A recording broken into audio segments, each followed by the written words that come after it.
Et donc là, vous essayez d'éteindre Rita. C'est très très mal connaître les Sénégalais.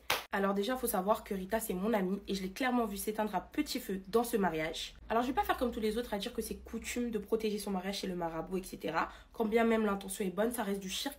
Et moi, en tant que musulmane, je le conçois pas, je le concevrai pas et je le concevrai jamais. Et je vais pas défendre quelqu'un sur ça. Maintenant, revenons-en aux faits. Vous êtes là à parler de shirk. Vous avez vu Rita dans la vidéo ou pas? Est-ce que vous avez vu le visage de Rita? Est-ce qu'on parle de feneux dans la vidéo? Non, on parle pas. Par contre, calomnier une sœur, dire qu'elle fait de la sorcellerie, ça vous dérange pas. Ça vous dérange pas du tout.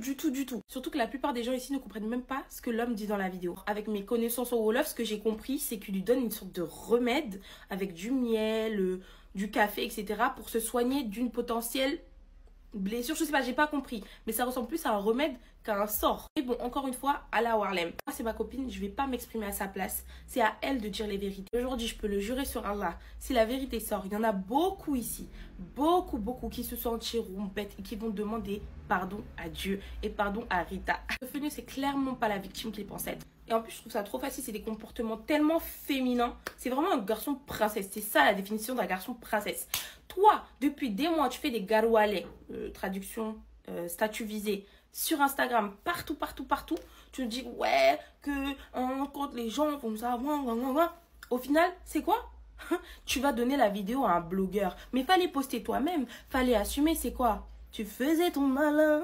Ça t'a piqué en fait, c'est ça. C'est quand t'as vu que Rita vivait sa meilleure vie sans toi, a su rebondir sur le bad buzz de votre divorce, que t'as pas supporté. C'est à ce moment-là que tu décides de sortir les vidéos. Pourquoi? Fallait les sortir quand vous êtes divorcés. Pourquoi tu les sors des mois plus tard? Bizarrement. Arrêtez de juger ce que vous voyez sur les réseaux sociaux. Quand je vous dis que cette femme a souffert, c'est qu'elle a vraiment souffert. Rita, c'est une Saint-Louisienne. Elle est très bien éduquée. Je ne l'ai jamais vue parler des gens. Rita, c'est une personne avec un énorme cœur. Et de plus, de surcroît, Rita n'a pas attendu d'avoir feneux pour avoir quelque chose dans sa vie. Je peux vous le dire aujourd'hui, Rita avait déjà tout ce qu'elle avait aujourd'hui sans feneux. Donc, faire de matérialisme, etc., pas à nous, parce qu'elle aurait pu avoir bien plus que feneux. Et ça, c'est moi qui vous le dis. Et avec tout ce qui se passe en ce moment entre la Palestine, le Congo, le Soudan, c'est sur l'histoire là, qu'on perd du temps. Revoyons nos priorités, vraiment. Salam.